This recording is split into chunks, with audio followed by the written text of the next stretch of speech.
আল্লাহ কসম খেয়েছেন। বিসমিল্লাহির রহমানির রহিম। মা আমার, বোন আমার, একটা মিনিট কথাগুলো বুঝার চেষ্টা করেন। আল্লাহ এমন একজন, তিনি এক কসম না খেয়ে কোনো কথাকে একবার হুকুম করলে যথেষ্ট।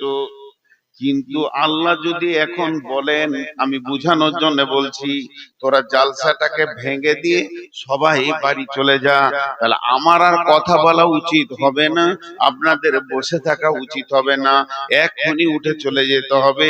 আল্লাহ এমন একজন মাবুদ, তার একটা হুকুম যথেষ্ট। ওই রকম মাবুদ আমাদেরকে 11 বার কসম খেয়েছেন। কসম খেয়ে কি বলছেন? ছোট্ট মতো একটা কথা বলছেন, এত বড় কসম, কসমটা বিরাট বড় আর কথাটা অতি ছোট। তাহলে কথাটার ভিতরে কত গুরুত্ব আছে। আপনাদের হাতগুলো দিয়ে বলছি, হাত ধরে বলছি, ভাই আমার, মা আমার, বোন আমার, এই আল্লাহর কথাটা গুরুত্ব দেন। আল্লাহ 11 বার কসম করে একটা ছোট্ট মতো কথা বলছেন। ওই কথাটা কত গুরুত্ব যে আল্লাহর মতো মাবুদকে 11 বার কসম করেছেন। বিসমিল্লাহির রহমানির রহিম। ওয়াশ-শামসি ওয়া দুহাহা ওয়াল কামারি ইযা তালাহা ওয়ান নাহারি ইযা দাল্লাহা ওয়াল লাইলি ইযা ইয়াগশাহা ওয়াস সামাই ওয়া মা বানাহা ওয়াল আরদি ওয়া মা তাহাহা ওয়া নাফসি ওয়া মা সাওয়াহা ফাআলহামাহা ফুজুরাহা ওয়া তাকওয়াহা قد أفلح من زكاها وقد خاب من دساها। 11টা কসম করার পর মাত্র ছোট দুটি কথা বললেন, قد أفلح من زكاها وقد خاب من دساها। বাস, এই দুটো কথা বলছে। আরেকবার বলি, আপনারা বুঝতে পারবেন কথাটা কত লম্বা। قد أفلح من زكاها وقد خاب من دساها। এই দুটি কথা বলার পেছনে আল্লাহ হা হা হা হা হা করে 11টা কসম খেলেন। আমি বলছি আল্লাহকে 11টা কসম খেয়েছেন, তার জন্য আল্লাহর কথার চাপটা বেশি না। আল্লাহ একবার কসম খেলে যে চাপ, 11 বার খেলো ওই চাপ। কিন্তু আমাদের অভ্যাস খারাপ, আমরা মানুষের জাত, আমাদের অভ্যাসটা এত নীচ, আমাদের চলন এত খারাপ, কেউ কসম না করলে ওই কথাটা বিশ্বাস আমাদের কম হয়। এই আমাদের ব্রেনটাকে ওয়াশ করার জন্য আল্লাহ 11 বার কসম খেয়েছে। তাহলে আপনাদের হাত দুটি ধরে আমি নূর মোহাম্মদ বলছি, এই 11 বার কসমটাকে আপনারাও গুরুত্ব দেন। তাহলে এই দুটো কথা কি কথা ছিল, কি এমন কথা যে আল্লাহ 11টা কসম খাচ্ছে। কসম কাটা আর একবার শোনাবো। والشمس وضحاها والقمر إذا تلاها والنهار إذا جلاها والليل إذا يغشاها والسماء وما بناها والأرض وما طحاها ونفس وما سواها فألهمها فجورها وتقواها। 11টা কসমের পর আমার আল্লাহ বলছেন, قد أفلح من زكاها وقد خاب من دساها। মা, তোর পায়ে ধরছি, মা বন্ধ কর লাইটটা। মা লক্ষ্মীরে, তোর পায়ে ধরছি, মা বন্ধ কর। আর এখানে এক শয়তান এসে আবার হাজির ভিডিও করতে, ওই লাইট আমার মাথা ব্যথা হচ্ছে, আমি পড়ে যাবো এখন। হয় লাইট বন্ধ করতে বলে, নাহলে আমাকে ছেড়ে দেন, আর আমি পারছি না। আমার চোখে অসুখ আছে, আমি মোবাইলের লাইট নিতে পারবো না। ওই মেয়েটা যে কত খবিশ মেয়ে। আর এখানে আবার একটা ব্যাটা ছেলে শুরু করেছে। এবার শুনেন, 11টা কসমের পর কথা দুটি কি, কথা দুটি কি, এত লম্বা কসমের কথা দুটি কি? আল্লাহ বলছেন, قد أفلح من زكاها وقد خاب من دساها। যে পাক আছে সে বেঁচে যাবে, যে না পাক আছে সে ফেঁসে যাবে। দেখেন, চুরি করবে, ডাকাতি করবে, জেনা করবে, ব্যভিচার করবে, লুচ্চামি করবে, সুদ খাবে, মদ খাবে, এত কথা বলেনি আল্লাহ, খালি ছোট কথা বলেন, যে ব্যক্তি পবিত্র আছে বেঁচে যাবে, যে ব্যক্তি নাপাক আছে ফেঁসে যাবে। আল্লাহ 11টা কসমের পর দুটি কথা বললেন, قد أفلح من زكاها, যে ব্যক্তি পবিত্র আছে, সাফ সুতরা আছে, সে বেঁচে যাবে। وقد خاب من دساها, যে ব্যক্তি নাপাক আছে, যার গায়ে ময়লা আছে, নোংরা আছে, ওই লোকটা ফেঁসে যাবে। আর আল্লাহ তাবারাক ওয়া তাআলা এই বাঁচার জন্য প্রতিদিন 10 বার ডাকছে আর বলছে, হে আমার গোলামের দল, তোরা বেঁচে যা, বাঁচবি তো আয়, বাঁচবি তো আয়, সফলতা নিবি তো আয়। সফলতা পাবো কি করে? ওই আল্লাহ বলে দিলেন, যে পাক থাকবে ও বেঁচে যাবে, যে না পাক থাকবে সে ফেঁসে যাবে।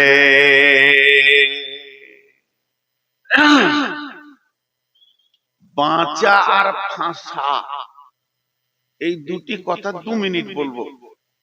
বাঁচা আর ফাঁসা, কিরকম বাঁচা কিরকম ফাঁসা?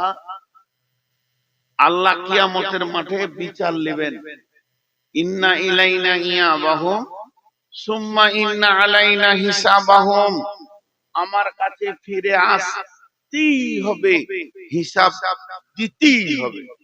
আল্লাহ এমন ভাবে আমাদেরকে তৈরি করেছেন, বাইপাস কোন রাস্তা নাই, মরার পরে সেই মাবুদের সামনে দাঁড়াতেই হবে। আল্লাহ নবী আলকামা বিন হারিসকে বলেছিলেন, আলকামা বিন হারিস, তুমি জেনে রাখো, এই ভব মেলা শেষ করে যার সামনে তোমাকে একদিন গিয়ে দাঁড়াতে হবে, তাকে তুমি ভয় করো। এই কথাটা তোমার মাথায় ভরো, মগজে ভরো, তুমি ব্রেনে ভরে লাও। ভব মেলা একদিন শেষ হবে, আর তোমাকে গিয়ে একজনের কাছে দাঁড়াতে হবে, তাকে তুমি ভয় করো। ওর পাশ দিয়ে এড়িয়ে যাব, আমাকে সামচি যদি এক রাস্তায় না যেতে দেন, আমি 20 খানা রাস্তা বার করে চলে যাব, মাঠে মাঠে হেঁটে চলে যাব, কিন্তু কিয়ামতের মাঠে উঠতে গেলে আল্লাহর সামনে দাঁড়াইতে হবে। তাহলে বাঁচা ফাঁসা কাকে বলে? একটুকু দেখাবো, হালকা, বেশি লয়, ওইটা নিয়ে 2 ঘন্টা বক্তব্য করা যায়, বাঁচার ভাষা। তো একটুকু দেখাবো। আল্লাহ বলছে, নূর মোহাম্মদ, তো জীবনে 2 কোটি টাকা ইনকাম করেছিস? হ্যাঁ করেছি। কোথা খরচা করলি বল? শুরু হয়ে গেলে বল খরচা। এবার আমি আল্লাহকে দেখাতে শুরু করেছি, দেখাতে দেখাতে দেখাতে আল্লাহ কোনোটাতে কেন বলছে না, চ তারপরে বল, তারপরে বল, তারপরে বল, এই করতে করতে 2 কোটি টাকার মধ্যে 1 কোটি টাকা 99,99,999 বলে দিলাম, এই করে খরচা করেছি।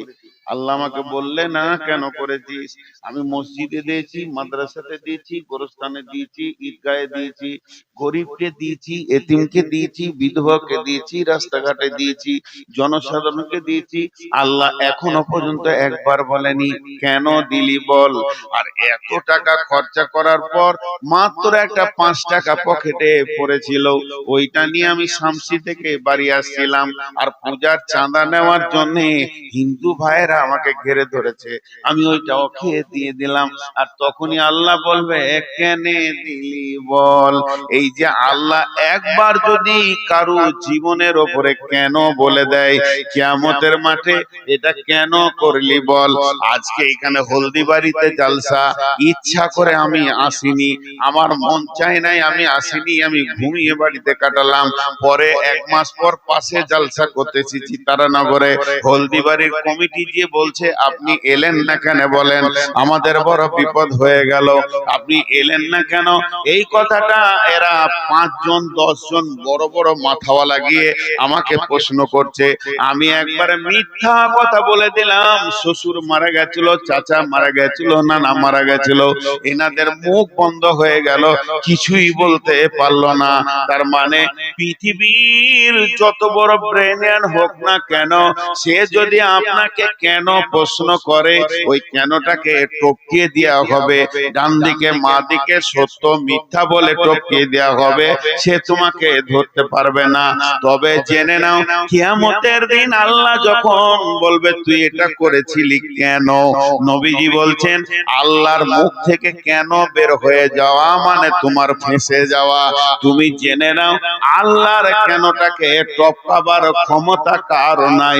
তুমি কি করছিলে, সেই অবস্থায় কোথা ছিলে, কেন ছিলে, কি করছিলে, সব কথা আল্লাহ জানে। আল্লাহ যদি কোন মানুষের হিসাব নিতে নিতে নিতে নিতে বলে এটা করলি কেন বল, এই কেন বলবে, আল্লাহ রসুল বলছে তুমি নিশ্চিত হয়ে যাও, আর আগে তোমাকে বাড়তে হবে না। আল্লাহ কেন বলে দিয়েছে মানে তুমি ফেঁসে গেছো, তোমাকে জাহান্নাম চলে যেতে হবে, এ ব্যাপারে তুমি নিশ্চিত হয়ে যাও।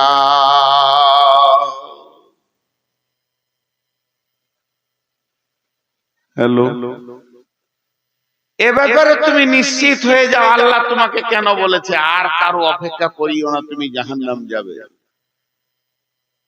হাজি, আজকে রোডে যদি একটা বাস অ্যাক্সিডেন্ট হয়, 50টা লোক বিপদে পড়লে 500 লোক দৌড়বে হু হু করে, আরে উদ্ধার করে, ওরে বার করে, ভিতরে লোক আছে বার করে, এটাকে টান ওটাকে টান, গাড়িটাকে হটা।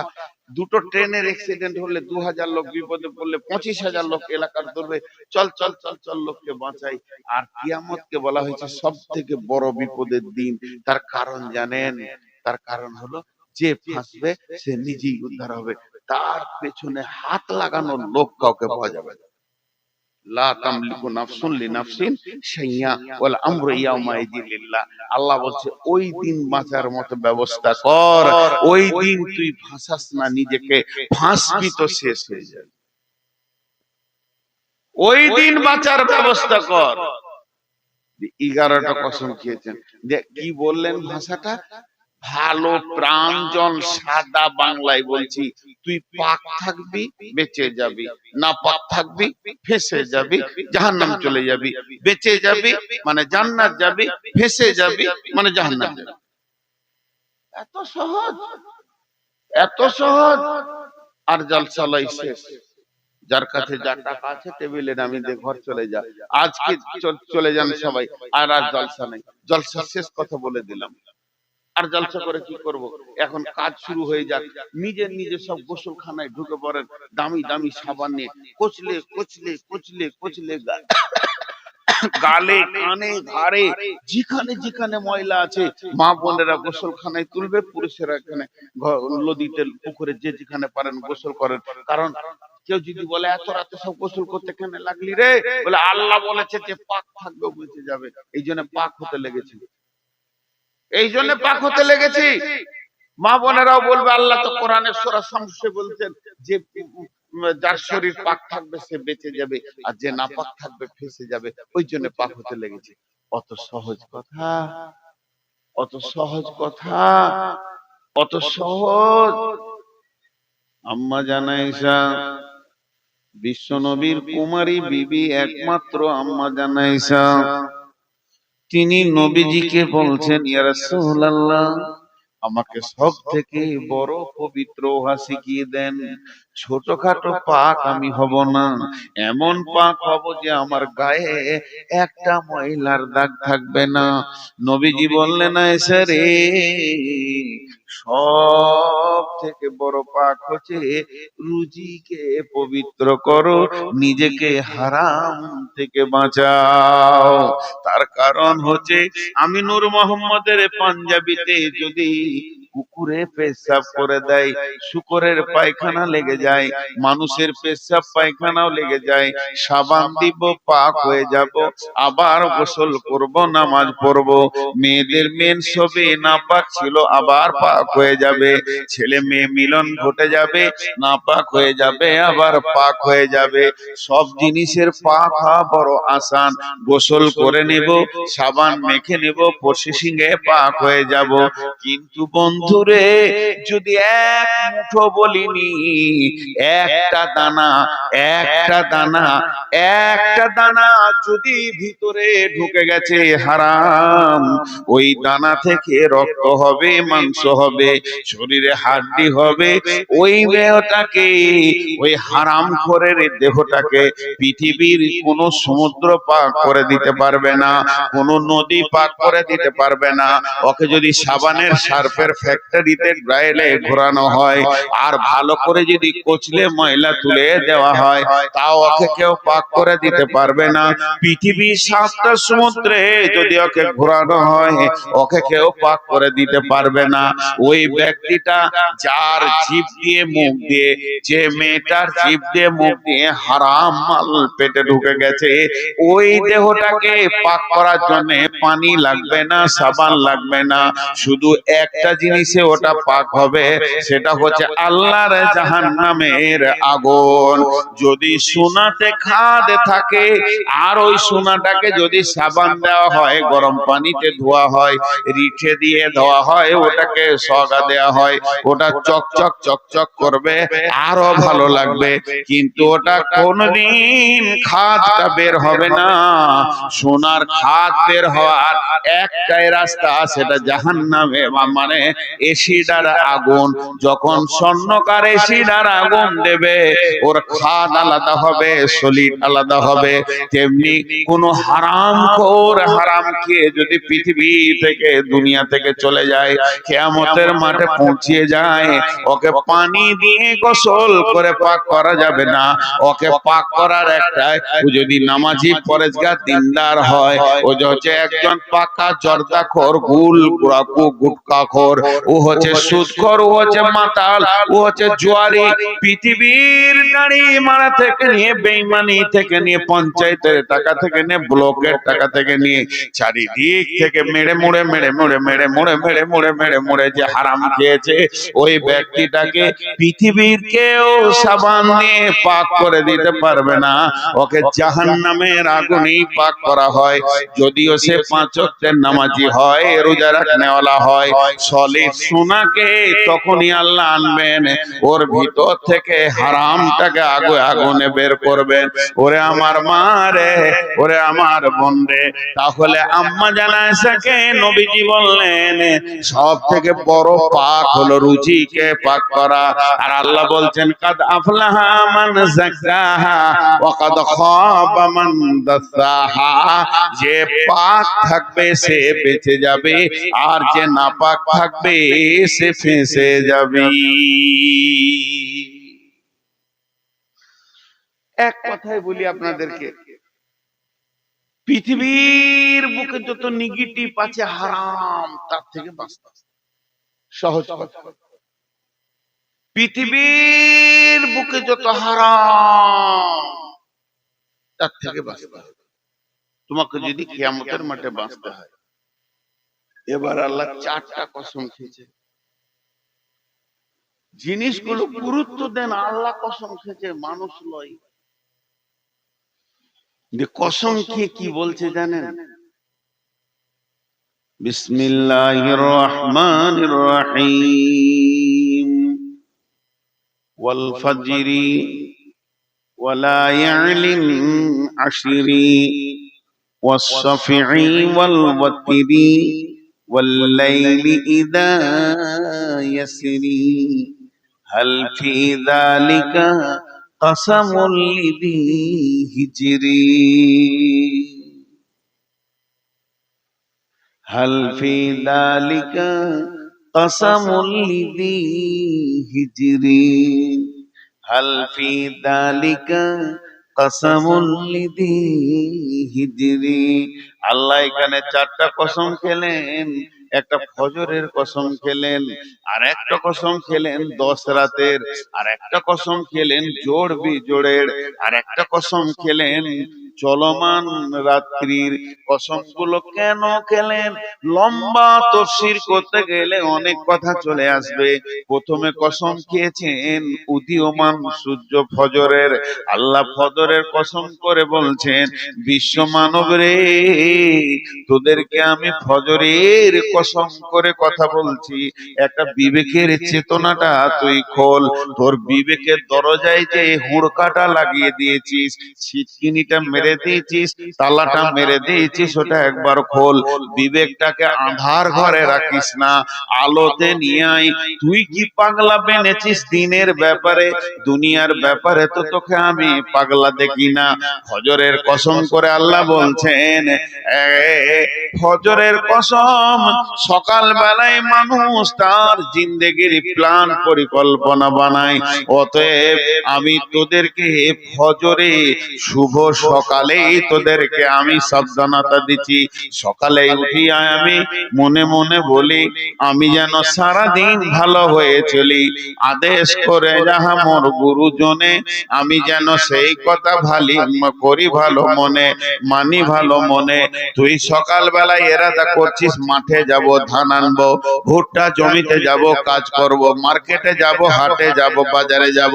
তোর ব্রেনে 14টা থেকে 18টা 16টা 25টা প্ল্যান তৈরি হলো। ওই প্ল্যানের সাথে আল্লাহর প্ল্যানটা ভরেলে সারা জীবনে যা করেছি, আজকে যে নতুন সূর্য দেখলাম, এই সূর্যের নতুন সম্মান হচ্ছে। আমি কোনোদিন আজকে সারা দিনটা হারাম খাবো না, মিথ্যা কথা বলবো না, কাউকে ধোঁকা দিব না।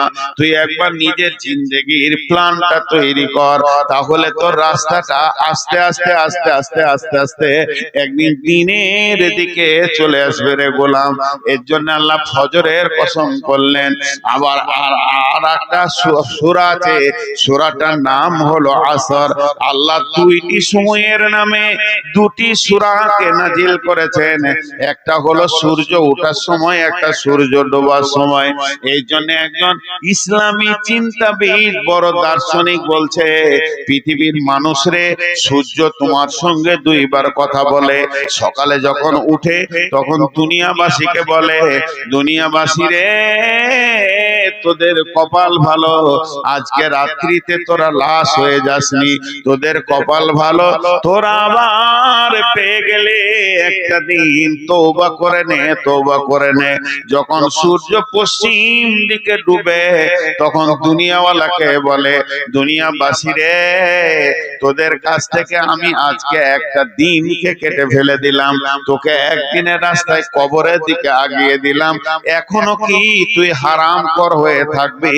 হারাম ছাড়বি না। এরপরে আল্লাহ 10 রাতের কসম করছেন। 10 রাত বলতে একজন মুফাসসিরিন বলছে, কোন 10 রাত, কোন 10 রাত? উনি বলছেন মুহররমের প্রথম 10 রাত। মুহররমের 10 রাত কেন? এই মুহররম মাসে আল্লাহ আদমকে বানিয়েছেন। এই মুহররম মাসে আদমকে আল্লাহ দুনিয়াতে পাঠিয়েছেন।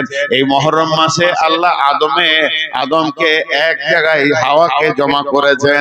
এই মুহররম মাসে পৃথিবী তৈরি হয়েছে, মুহররম মাসে ধ্বংস হবে। তাই মুহররমে 10টা কসম খেয়েছেন। আর একজন মুফাসসির বলছেন, না, শুনে নাও, 10 রাত্রির কসম মানে রমজানের শেষ 10 রাতের কসম। ওখানে রয়েছে শাবে কদর।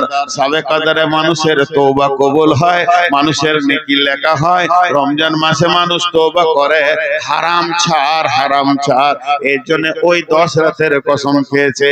আর একজন মুফাসসিরিন বলছেন, না, এই 10 রাত বলতে জিলহিজ্জা মাসের প্রথম 10 রাত। এই 10 রাতে বড় বড় পাপীদেরকে মাফ করা হয়। আর আরাফাতের ময়দানে সব থেকে বড় ক্ষমা করে মানুষকে মাসুম বাচ্চা বানানো হয়। অতএব হারাম কর, তোদের জন্য এখনো রাস্তা রয়েছে। আল্লাহ 10 রাত্রির কসম খেলেন, এরপরে চোরের কসম খেলেন, বিজরের কসম খেলেন, তারপরে আল্লাহ কসম খাচ্ছেন চলমান রাত্রি যখন গভীর হয় তখন মানুষ বেঈমানি আর ইমানদার দুইজন জাগে। ইমানদার জাগে তাহাজ্জুদ করার জন্য, বেঈমান জাগে ডাকাতি করার জন্য। অতএব ওই টাইমটা এত গুরুত্বপূর্ণ টাইম। একজন আল্লাহর কাছে কাঁদছে, আল্লাহ আমাকে জাহান্নাম থেকে বাঁচাও, আর একজন ছুরি নিয়ে রোডে ডাকাতি করছে, হারাম খাওয়ার ব্যবস্থা নিয়েছে। আল্লাহ এইগুলো কসম খাওয়ার পর বলছে হাল ফি যালিকা কসমুল লিযি হিজরি, হাল ফি যালিকা কসমুল লিযি হিজরি, হাল ফি যালিকা কসমুল লিযি হিজর। হিজর আরবিতে হিজর মানে হচ্ছে বিবেকবান, সক্রিয়, ব্রেন ওয়ালা, বুদ্ধিওয়ালা। হাজি ছোট্ট একটি কথা বলছি, যে কটা মহিলা বসে আছে আর যে কটা পুরুষ আপনারা বসে আছেন, আপনাদের বিবেক কি পোকা লেগে গেছে? বিবেক গুলো কি পচে গেছে? আপনারা কি পাগল? আপনারা কি নোংরা লোক বসে আছেন? ঘর যান না। আল্লাহ বলছে এরাই বিবেকবান। শীতকে মুখে লাত মেরেছে, উপেক্ষা করেছে, হাওয়াকে উপেক্ষা করেছে, আর বসে আছে আমার কালাম পাক শোনার জন্য, এরাই বিবেকবান। এদেরকে পাগল বলবি তুই? কেন পাগল বলবি? এদের মাথায় যদি এই কথাগুলো না ঢুকতো, আমি যদি এখন পারিবারিক গল্প করি, আমার বউ এমন, আমার বিটি এমন, আমার জামাই এমন, আমি এটা ভালোবাসি, আমার বউ এটা ভালোবাসে, আপনার 3 মিনিটে উঠে পালাবে না, বলবে তুই ঘরে গল্প কর গা, আমরা চললাম ঘর। কিন্তু এখন কোরআন বলছি বলে বসে আছে। আল্লাহ এদেরকে জ্ঞানী বলছেন। এই জ্ঞানী, তোদের কি কসম গলা কাজে লাগছে না? একটা আবার উদাহরণ দিব। কোন কারণে এখানে একটা হইচই শুরু হয়ে গেল, ওই খুব খেয়াল করেন আমার দিকে। আমি এর ভিতরে 4-5টা লোককে আগে থেকেই চিনি, এরা বিএ পাস, এমএ পাস। 8-10টা ছেলে আমার সামনে হাজির, খুব পরিচিত। বাকি কলাকে চিনি না, লেখাপড়া না মূর্খ, বুঝি না, ওদিকে আমার মাথা ঢুকছে না। তো যখন এই হইচই শুরু হচ্ছে, তো আমার সামনে 4টা মূর্খ আছে, সাধারণ মানুষ আছে, তারা এক কলম স্কুলে যায় নাই, মাদ্রাসায় যায় নাই, মক্তবে যায় নাই, ওরা চিল্লাইছে জোরে জোরে। আমি ওদেরকে কিছু না বলে এই শিক্ষিত 4টা ছেলের উপরে চাপ সৃষ্টি করছি, তোমরা থাকতে এমন কেন হবে? তোদের বিবেক কি পচে গেছে? এটা কেন সামালতে পারছি না? চাপ দিতে শিক্ষিতকে, আর লাফাচ্ছে মূর্খ। এটা আমি উদাহরণ দিলাম। তা আল্লাহ ওই কথাই বলছে যে আমি 11 বার কসম খেলাম, আবার 4 বার খেলাম, তোদের বিবেক কি পচে গেছে? তোরা কি বলতে চাইছিস? তোরা কেনই তা আমার কসম গুলা কেন উপেক্ষা করছিস? বল, কেন আমার কসম বলে নিবি না? এটা আল্লাহর আফসোসের কথা। তোরা শিক্ষিত জ্ঞানী। এখন আপনি বলবেন আমি কিছু বুঝি না, কোরআন দেখি বুঝি না, নামাজ পড়ি না, কিছু বুঝি না।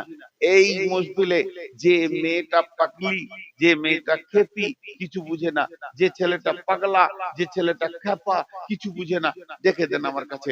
ওর হাতে আমি কি দিব? 100টা টাকা দিব, দিয়ে বলবো 1 কেজি আপেল নিয়ে। কটকট করে চলে গেল আপেলের দোকানে, ক টাকা কেজি? বলে 100 টাকা। না একটু কম করো, কত নিবে? 1 কেজি নিব। যা 90 টাকা দিবি। ওখানে 90 টাকা দিয়ে বলছে 1 কেজি আপেল দাও।